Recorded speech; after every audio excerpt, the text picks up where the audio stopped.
ठीक है जी।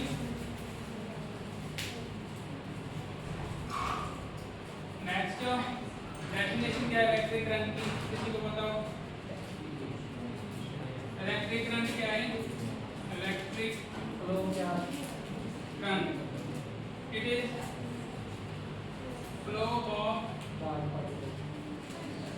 चार्ज। ठीक है, मान लो किसी भी कंडक्टर में जब चार्ज फ्लो करता है तो उसे क्या बोलते हैं? Electric current. ठीक है,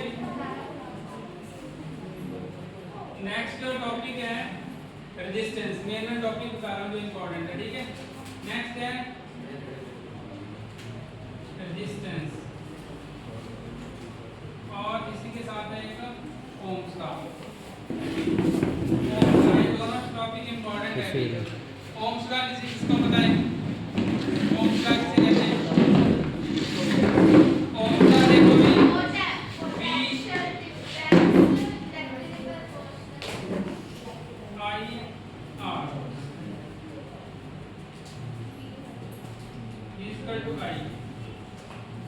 अकॉर्डिंग टू ओम्स का जो पोटेंशियल डिफरेंस है वो किसके डायरेक्टली प्रोपोर्शनल है? करंट के। मतलब जितना ज्यादा हम पोटेंशियल इंक्रीज करेंगे उतना ज्यादा करंट इंक्रीज होगा। तो इसका VI ग्राफ भी आया था, VI ग्राफ।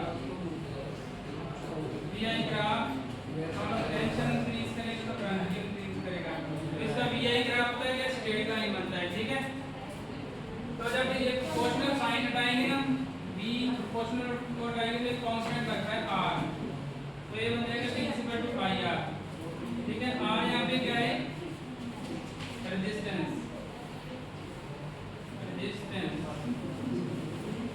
तो R = क्या लिख सकते हैं हम?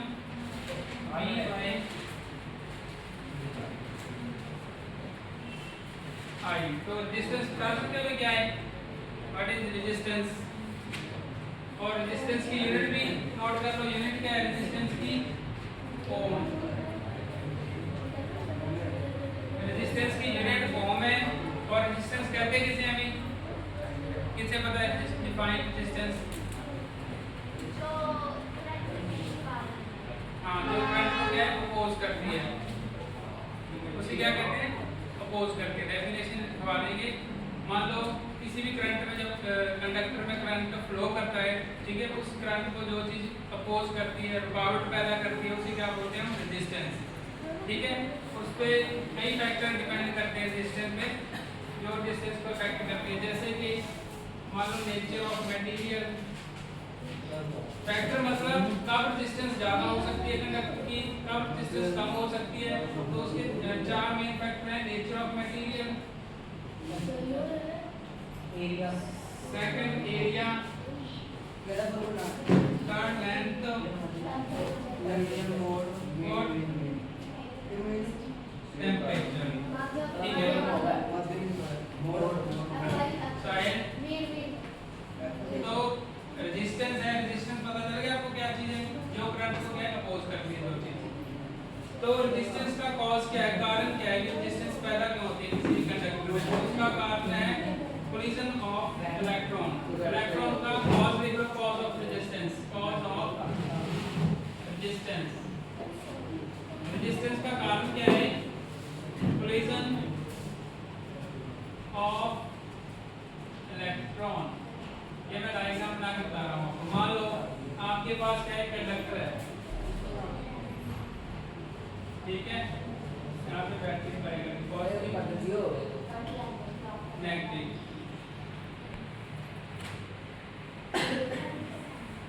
इसमें जब कंडक्टर में करंट फ्लो करेगा ना, जैसे ही, तो ये जो इलेक्ट्रॉन्स है आपस में कोलिजन करते हैं। कोलिजन मतलब आपस में टकराते हैं। तो जितने ज्यादा टकराएंगे आपस में उतनी ज्यादा रेजिस्टेंस होगी, जितने कम टकराएंगे उतनी कम रेजिस्टेंस होगी। तो अगर हम कंडक्टर की लेंथ इंक्रीज कर देंगे ना तो रेजिस्टेंस ज्यादा होगी। मान लो ये सेम कंडक्टर है, इसकी लेंथ इंक्रीज कर दें, इस तरह लेंथ इंक्रीज कर दें, तो इसमें जो इलेक्ट्रॉन्स हैं उनका कोलिजन ज्यादा होगा या कम? ज्यादा होगा या कम? ज्यादा। तो हम कहेंगे जो लेंथ इंक्रीज करने से रेजिस्टेंस भी क्या है? इंक्रीज होती है। Resistance is directly proportional to length, कि जितनी ज्यादा लेंथ होगी उतनी ज्यादा रेजिस्टेंस होगी। सेकंड है एरिया।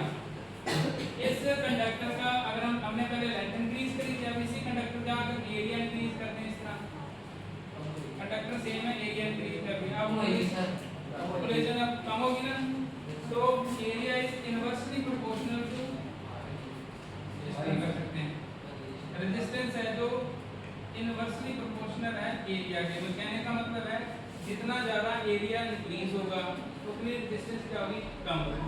दोनों फैक्टर पता चल गया आपको। रेजिस्टेंस को हम हिंदी में क्या कहते हैं, हिंदी में रेजिस्टेंस को क्या कहते हैं, प्रतिरोध। ठीक है जी। तो दो फैक्टर पता चल गए। थर्ड है temperature.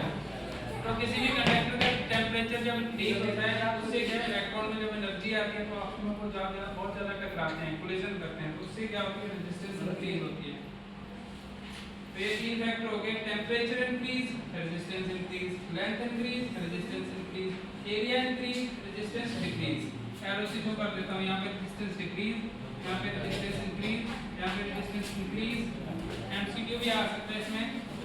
Nature of the material, अब नेचर पे भी डिपेंड करता है कि आपको कौन सा मटेरियल यूज कर रहे हो कंडक्टर के लिए। फॉर एग्जांपल मान लो आपने जो बेस्ट कंडक्टर है कौन सा है, सिल्वर। ठीक है, सिल्वर के बाद कौन सा है, कॉपर, फिर एल्युमिनियम। तो अगर एमसीक्यू आ जाए बेस्ट कंडक्टर ऑफ इलेक्ट्रिसिटी, क्या करके आप बेस्ट कंडक्टर ऑफ इलेक्ट्रिसिटी क्या है, सिल्वर। सिल्वर के बाद फिर कौन सा है, कॉपर। नंबर 1 पे सिल्वर, फिर कॉपर, फिर एल्युमिनियम। अगर ये आ जाए बेस्ट कंडक्टर ऑफ इलेक्ट्रिसिटी तो आपने सिल्वर ही लिखना है। ठीक है, तो इसी तरह नेचर पे भी डिपेंड करता है कि मटेरियल यूज क्या कर रहे हैं। ठीक है, तो यहाँ तक कोई डाउट है तो बताओ भाई। और ये ध्यान रखना यूनिट में पूछ लेते हैं पेपर में रेजिस्टेंस की, एमसीक्यू में ऐसा unit of resistance ohm, current की यूनिट याद रखनी है एम्पियर, कॉपर की वायर नहीं यूज होती है। हाँ कॉपर की यूज होती है। कॉपर की वायर क्यों यूज करते हैं, क्योंकि एक तो मान लो सिल्वर कॉस्टली है और इनकी मतलब स्ट्रेंथ भी कम होती है, सिल्वर के लिए कॉपर यूज करते हैं। बेटा यहाँ तक कोई डाउट है तो बताओ। तो क्वेश्चन देख लो क्या क्या बनेगा इस टॉपिक में से। What is resistance, state it is SI unit. तो रेजिस्टेंस आपको पता चल गया और इसकी एसआई यूनिट ओम।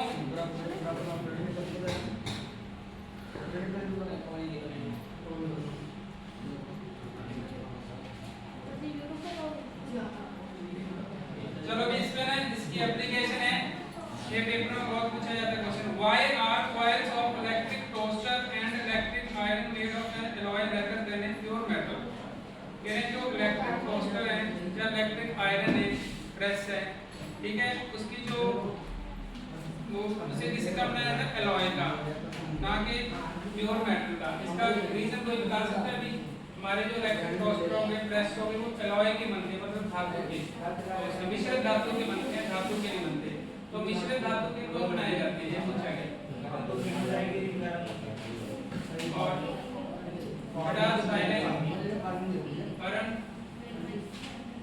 क्वेश्चन तो समझ आ गया, आंसर सुन लो इसका। Electric coils of electric toaster and electric iron are made of alloy rather than pure metal. पहला रीजन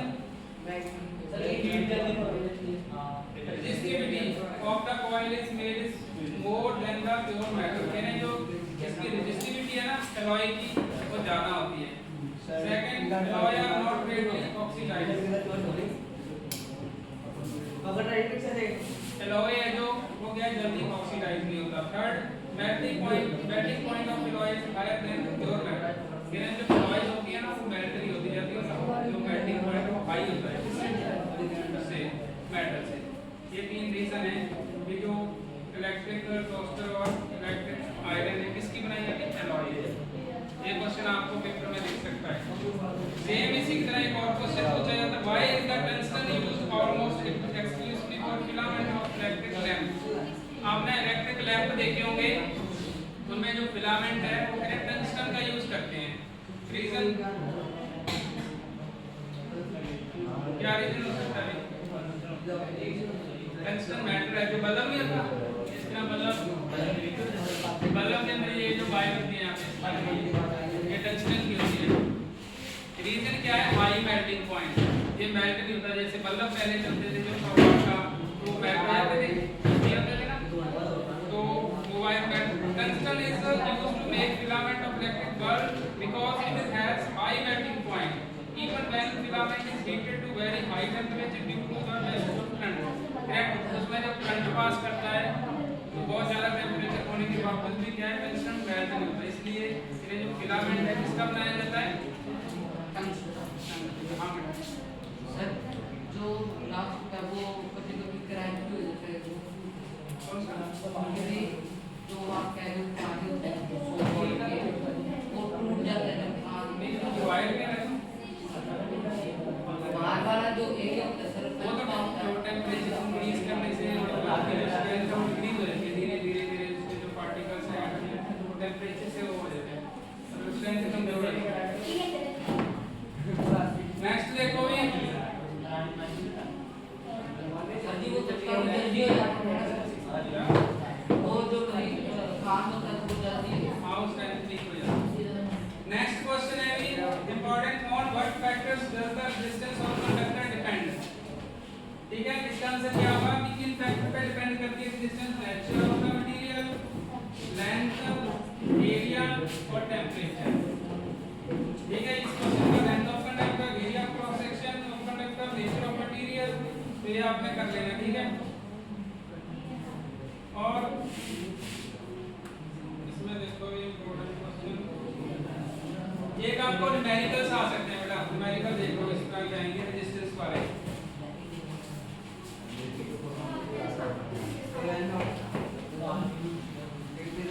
वर्ण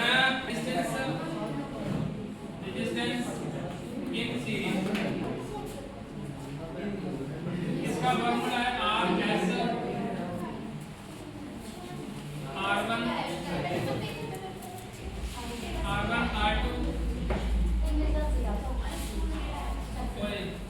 R1 R2 R3, ये रेजिस्टेंस R। और एक फॉर्मूला याद रखना आपने, resistance in parallel, resistance in parallel. ठीक है कि 1 by R 1 by R1 1 by R2 1 by R3। तो न्यूमेरिकल्स किस तरह के आएंगे वो देख लो। रेजिस्टेंस का जो सिंबल है वो क्या है? ये वाला जो सिंबल है रेजिस्टेंस का है। ठीक है, आपको क्वेश्चन आएगा डायग्राम में, रेजिस्टेंस R1 दे रखी है आपको 2 ओम, रेजिस्टेंस R2 दे रखी है आपको 4 ओम, रेजिस्टेंस R3 दे रखी है 6 ओम। आपको फाइंड करनी है रेजिस्टेंस, इस कंडक्टर की टोटल रेजिस्टेंस। तो ये सारी ना सीरीज में लगी हुई है। ठीक है, इसका आंसर क्या आएगा? RS R1 R2 R3, value put कर दो, 2 + 4 6 12 ओम, R3 6 ओम। हाँ जी सर, ओम यूनिट है ना, उसकी यूनिट बताया ना, ओम यूनिट। देखो आपको कैसे पता चलेगा कि कौन सा सीरीज में है कौन सा पैरेलल में है? इसमें करंट I पास कर रहा है, देखो सभी रेजिस्टेंस में से I करंट ही पास कर रहा है ना। एक और डायग्राम बना रहा हूं,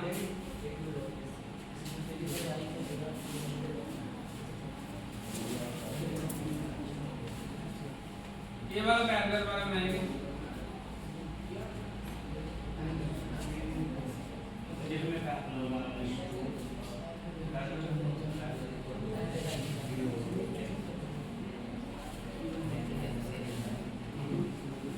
देखो करंट है जो किस डायरेक्शन में फ्लो करता है, पॉजिटिव टू नेगेटिव।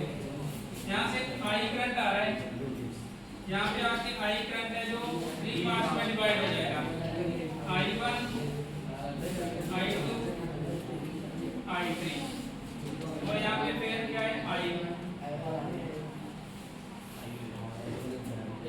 दोनों डायग्राम में डिफरेंस क्या है? यहाँ पे I करंट पास कर रहा है, इसमें भी I करंट, इसमें भी I करंट, इसमें भी I। अब यहाँ पे क्या है, जो आई करंट तीन पार्ट्स में डिवाइड हो गया, यहाँ पे आई बन जा रहा है, ये आई, यहाँ पे आई टू, यहाँ पे आई थ्री, कह सकते हैं I equal to I one, I two, आई।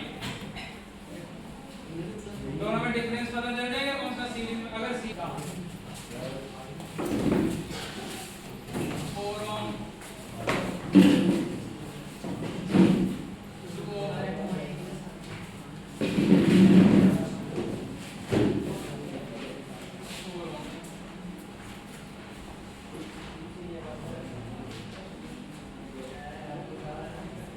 कैसे करेंगे, मान लो ये R1 है, R2, R3, यहाँ पे कर सकते हैं 1 by 1 by 4, 1 by 2, 1 by 4, और नोट कर दिया ना इसमें, चलो करके देख लेते हैं, इसमें नोट कर दिया, यहाँ तक पता चल गया। हाँ बेटा पता चल गया।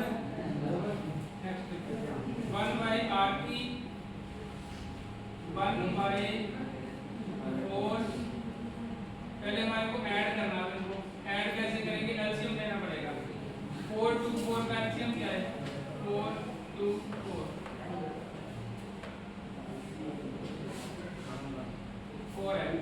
तो इसे ऐड करने के लिए इसका बेस सेव करना पड़ेगा, यहाँ पे 2, यहाँ पे 2, तो नीचे 4 आ जाएगा, ऊपर 1 प्लस 2 1, 1 बाई आर की इक्वल टू क्या आ जाएगा, 4 बाई 4, कैंसिल करके आर की इक्वल टू 1 कोई मैरी को पता चला आपको बेटा, देखो इधर अगर मान लो सिंपल आप ऐड करना है 1 by 4 1 by 2, इसमें कैसे ऐड करोगे, ऐड करने के लिए बेस सेम होनी चाहिए। अगर सिंपल इसका लगाओ 2 by 7 plus 3 by 7, base same है ना, फिर तो हम सीधे लिख देंगे 7 by 2 प्लस 3 5 by 7। अगर नहीं सेम है तो सेम करना पड़ेगा, इसको मैं 2 से करूंगा, फिर मैं 2 से 1 by 4 2 by 4, अब ऐड कर सकते हैं 3 by 4, ठीक है। तो ये